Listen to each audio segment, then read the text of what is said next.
internet's #1 beat marketplace.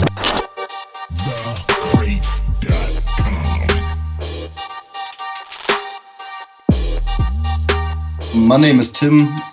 I started making beats in 2007, 2008. Started selling them online together with my partner Dave under the name The Cratez, basically in 2010. And from then on, yeah, I've been a part-time music producer and part-time student still, but I'm striving to be a full-time music producer because things are looking pretty well.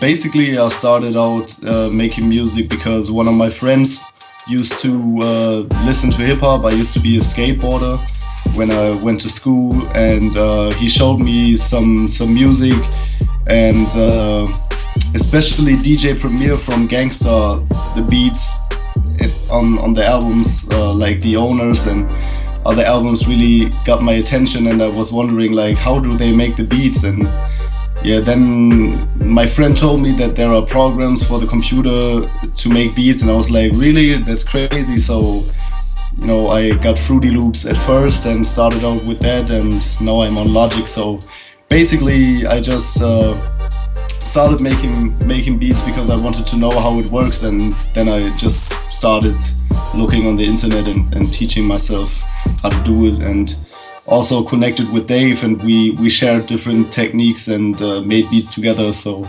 that's basically, yeah, how we both started. We just loved hip-hop and got a connection to the production side of it, most of it. We both used to rap as well, but yeah, we stopped that pretty early because we haven't been that good at it. So yeah, we focused on making beats. I think what inspires me the most about hip-hop in general is that you can make something new out of something old when it comes to sampling, because there are so many old records and so many styles of music out there that you can basically recycle and make your own music out of, or you can just put your own twist on it.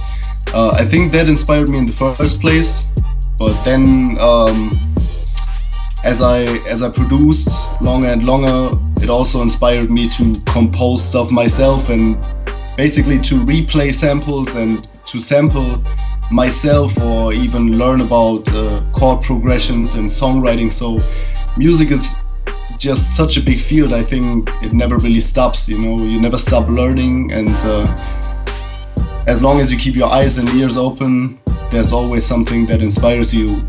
It can even be a popular artist, you know. I think that, for example, the producer who makes most of the Drake records, like Noah 40 Shabib, he's just an incredible producer, and he strives to listen to different types of music in order to have an own sound. And I think that's what it's about, just to create your own sound and to put your own twist on things, because that got kind of lost today in hip-hop, that just a lot of producers out there just try to copy other producers, and that's why they sound whack. I mean, it's not a bad thing to be inspired by somebody, but I think that's the main thing, like trying to put your own twist on things that you hear and striving to listen to different music. Oh, it depends. Usually I just go through sounds, or I go through samples, and if I find a melody or a sound that I like, then I just start playing around with it and try to capture the mood that I'm in. You know, I tend to use more aggressive sounds when I'm aggressive and when I feel energetic, and I guess since music is just a form of expression, I just select sounds naturally and try to catch a vibe. But mostly I begin with the melody, because I think when you got a rhythm in the beginning, it's harder to make the melody fit on top than to have a melody and then think about, okay, what kind of vibe you can also capture with the drums and how you can arrange it. So, well, I guess the most important equipment is your mind, because it's like, it doesn't really matter, you know, as long as I have a MIDI controller.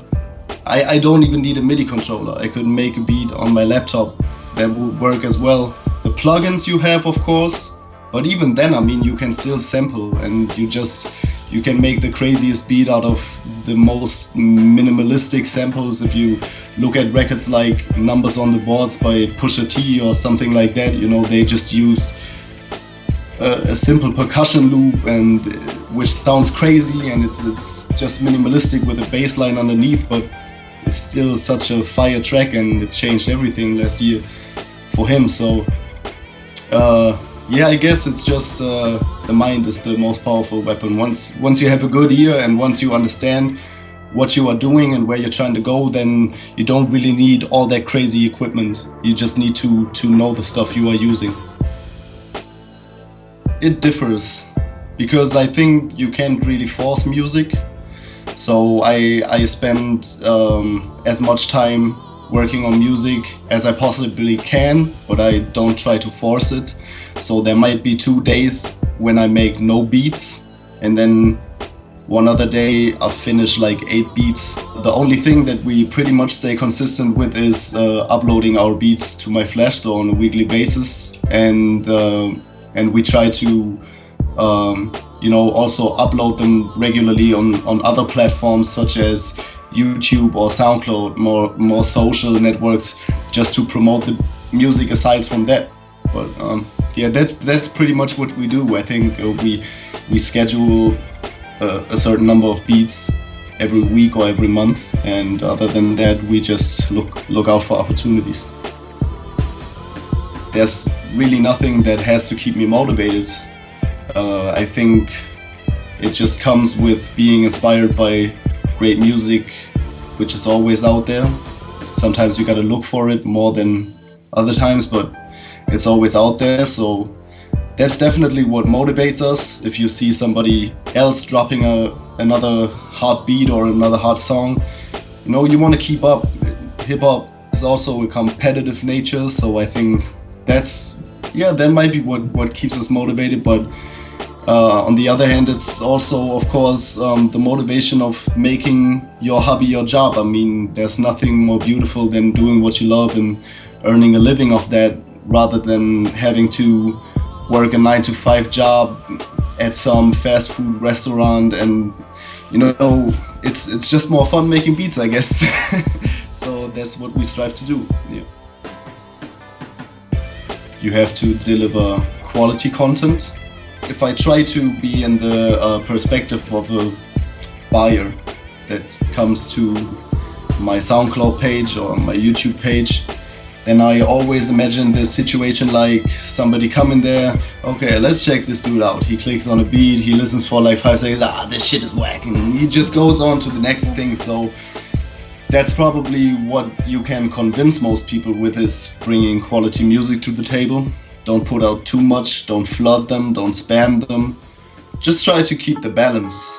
It's like if I go on YouTube and I have subscribed to different channels, let's say I'm into fitness, I'm into music, I'm into whatever, and I have certain channels I subscribe to. I don't want to be like on YouTube, check my subscriptions and be like flooded by 10 beats every day, you know, check them out, and stuff like that. That would kind of disturb me, so I would unsubscribe, you know. So I think it's just keeping the balance of quality and quantity.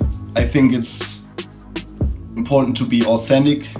Don't try to sell stuff that you would not normally do, because people will realize if you change your sound into something that just doesn't fit what you did before. So leave a good first impression, but still stay versatile, because you know, there might be an R&B artist hitting your page one day, and there might be a trap artist hitting your page the next day. So try to stay versatile, but don't do everything just for the money. Also stay authentic and stay true to your sound.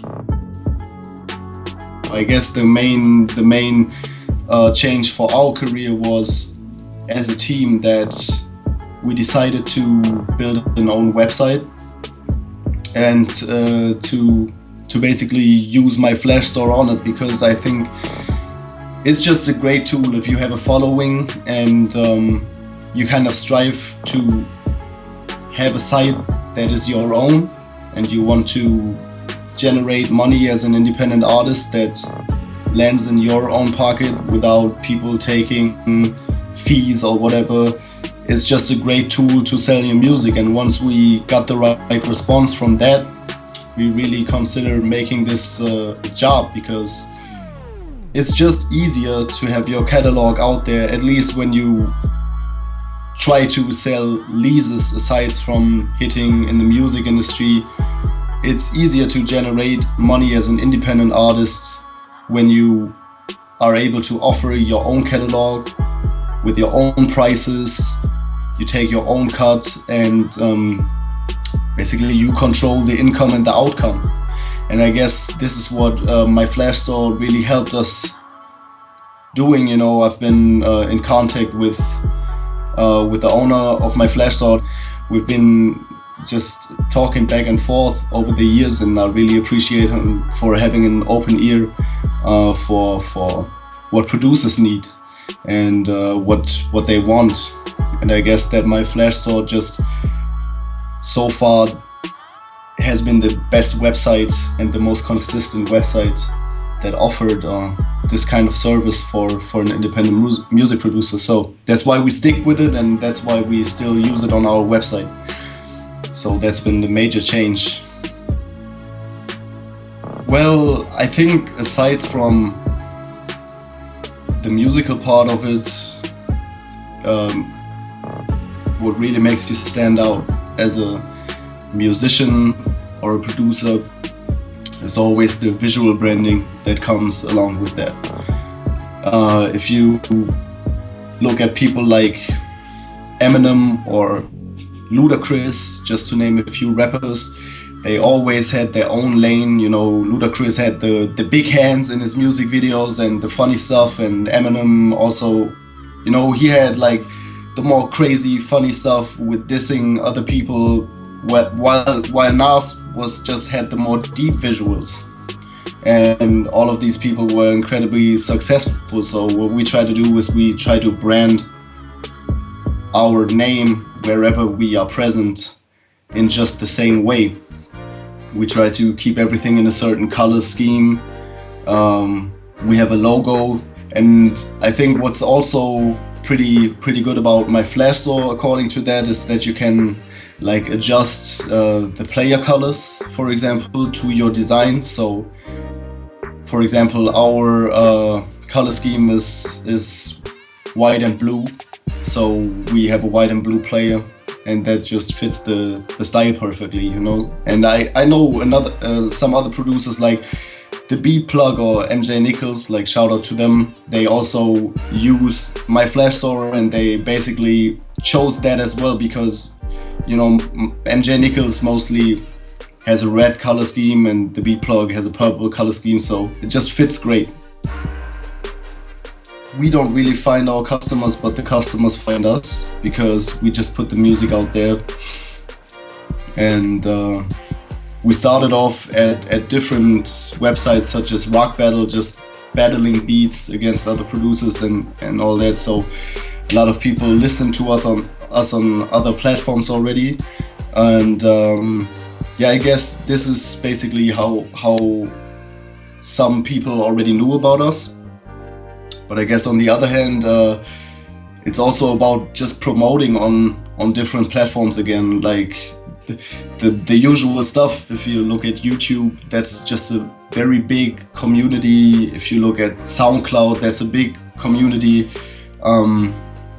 I think it's just important to put your music out everywhere, to upload it everywhere, and then to try to keep the people engaged with what you do. Maybe do some contests, do some giveaways. If they buy a beat, you know, hit them with an email, thank them for their order, ask them what they are doing, just keep in touch. And this way people will see that you are interested in their music as well. You can reach out. Normally musicians hang out with other musicians as well, so it's a networking thing, I guess. It's just as important to upload your music everywhere than to keep in touch with everyone and to answer your emails all the time. So always invest in yourself, make the money or put the money you make off beats back into online promotion, connect with other producers who deliver quality music as well, because they give you a platform and you can give them a platform. You know, for example, if you look at people like the Beat Plug or MJ Nichols or Madreal or whatever, like whoever other producers you got on myFlashStore selling a lot of beats as well. We always do collabs with them, or we try to do as many collabs with them as possible and to keep in touch and just to be on the lookout, you know. And I think that's what really important, to inspire each other and to send out your music to other producers as well, and to build a community that stands for kind of quality. We were striving to build an own website at the time that it was coming up, and we've been in touch with Wasim anyways, so we just decided to go with myFlashStore because we've been in touch with him and we thought he was a really nice and great guy. So that's been the first reason why we did it, and I think we don't regret that until today, you know. And I think it's been a balance of two things, like the connection we had with him, but also the thing that we were striving to do at that time. Definitely helped us. myFlashStore definitely helped us just in earning a living of making music without giving a cut to other people that might not deserve it. Because I think if you make great music and if you got the internet as an open field where everybody can listen to your stuff, then quality content and the right mindset will win anyways. So myFlashStore is just the tool that helps you if you have the right mindset, and if you really want to live off making beats, then I think myFlashStore is just a great tool to generate that income, because it's so simple to buy beats through the player on myFlashStore. And once you start ranking on the site has good traffic, so people are going to check you out from ranking there. There are so many factors that make the tool beneficial, but I would say that the most important thing about it is that it's just simple and easy to use. And that's why it helped us the most, because it's this phenomenon on the internet again. When somebody just comes by your page, he doesn't want to think like 10 minutes about how to purchase a beat. And on myFlashStore you can just click the plus button, edit, bam, buy now, and you get the beat to your email. So it doesn't get simpler than that, you know. It basically gave me a more versatile option to offer my beats, rather than just going on the street or to another artist and tell him like, check out my beat, that's nice, and if he wants it he can give you $50 and then he gonna run away with the beat. So myFlashStore kind of changes that with giving you the opportunity to put the beat online as a lease, as a premium lease, as an exclusive, and the artist can choose and read through the licenses and pay you right away. So you can make quick and easy business. You can sell your beats multiple times in a legal way. And I think that's just, again, it's just a great tool to make your beats really pay off. You know, if you really think about it, if you made a really hot beat and somebody might want to rap on it, he might not want to spend $1,000 right away, because he might not be sure how the record is gonna work out on his project. So he will get the lease first, and then he might come back to get the exclusive later, just because it has been great working with you as a producer. And I think that's what just myFlashStore offers in a great way. So yeah, it kind of determined and changed the game to a certain degree, I think, because, you know, the leasing game has been there online, but myFlashStore kind of was the first big way, not the only, but the first big way to put your beats out there and to lease them yourself without a website telling you what to do, but you can keep the profit and just pay a little amount for being a member there. And I think that's great. Well, the leasing game has been growing, I think, in general, but also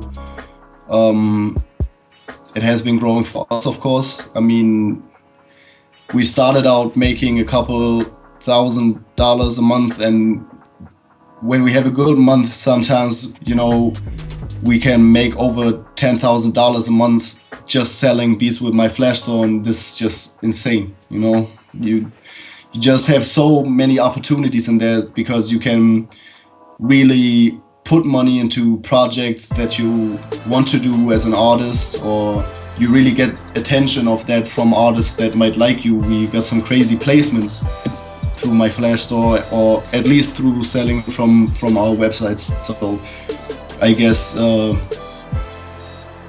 what's next for the Cratez, just we're gonna keep delivering beats. We're gonna put out as much content as we can, and the next thing that we have planned right now is we are working more closely with a German artist out here who also got our, or basically he got across our beats, he came across our beats online, and then he hit us up, and he was like one of the newcomers in Germany at that time. We put out 2 projects with him, and most recently also worked with him on something new again. And the most recent project we did with him did pretty fine. We've been in the top 30 of the German album charts for a minute, so we are just gonna keep pushing these projects aside the online game with him, and we're gonna try to keep the online game growing.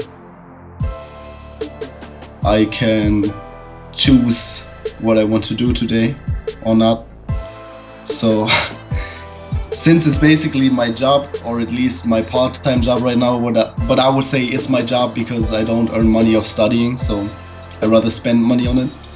So yeah, I guess beat selling kind of made me get my own place, be financially independent, and just do what I want, you know. And I can even earn money when I'm on the road, because I can just schedule beats, put them online, and they will probably sell even when I'm on vacation. So it's just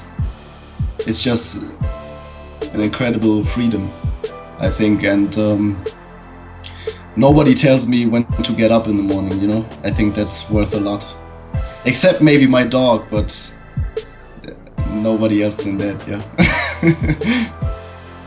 I think the biggest advice is just to stay working, stay humble, stay focused, and most importantly, strive for quality and stay inspired by other things than the stuff you hear everywhere. There's nothing wrong with making a Drake type beat, but don't make a Drake type beat that sounds like the last record he did. Maybe be inspired by the last record he did, but try to put your twist on it. And eventually, if you make your own lane and if you make your own sound, people will recognize it. Just think about it. The most successful producers are the producers who have a completely own sound. I think that's the biggest advice.